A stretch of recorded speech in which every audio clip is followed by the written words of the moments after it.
প্রায় 10 বছর আগে বাংলাদেশের মার্কিন দূতাবাসে উপমিশন প্রধান হিসেবে কাজ করা ডেভিড স্লেটন মিল আবারও ফিরছেন ঢাকার পুরনো কর্মস্থলে। তবে এবার দায়িত্ব নেবেন মিশন প্রধান হিসেবে। মার্কিন প্রেসিডেন্ট জো বাইডেন বাংলাদেশে পিটার হাসের জায়গায় নতুন রাষ্ট্রদূত হিসেবে ডেভিড মিলকে মনোনয়ন দেওয়ার পরপরই এ নিয়ে চলছে আলোচনা।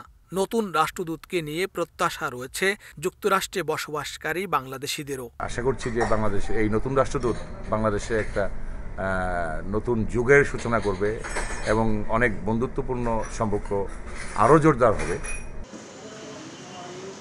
দ্বাদশ সংসদ নির্বাচনের আগে বাংলাদেশের ভোট নিয়ে দৌড়ঝাঁপ করায় ব্যাপক আলোচিত সমালোচিত হন মার্কিন রাষ্ট্রদূত পিটার হাস।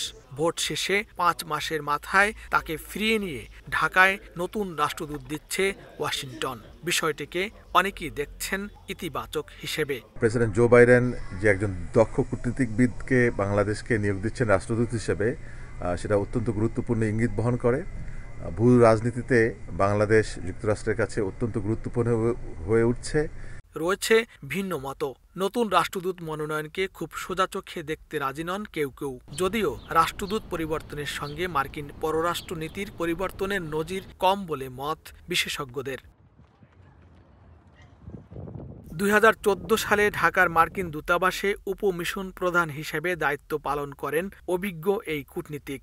একই পদে বর্তমানে চীনে কর্মরত রয়েছেন তিনি। 2018 সালে মার্কিন পররাষ্ট্র দপ্তরের অর্থনৈতিক ও ব্যবসা বিষয়ক ব্যুরোর বাণিজ্য নীতি বিষয়ক ডেপুটি অ্যাসিস্ট্যান্ট সেক্রেটারি এবং তার আগে মার্কিন নিষেধাজ্ঞা নীতি ও বাস্তবায়ন বিষয়ক পরিচালকের দায়িত্ব পালন করেন ডেভিড মিল। রাষ্ট্রীয় নীতি অনুযায়ী মার্কিন প্রেসিডেন্ট মনোনীত ডেভিড মিলকে দেশটির পার্লামেন্টের উচ্চকক্ষ সিনেটে শুনানির মুখোমুখি হতে হবে।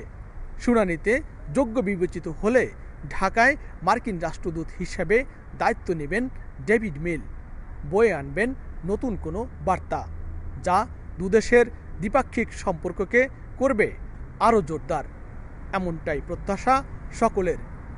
লস্কর আল মামুন, সময় সংবাদ, লস অ্যাঞ্জেলেস, যুক্তরাষ্ট্র।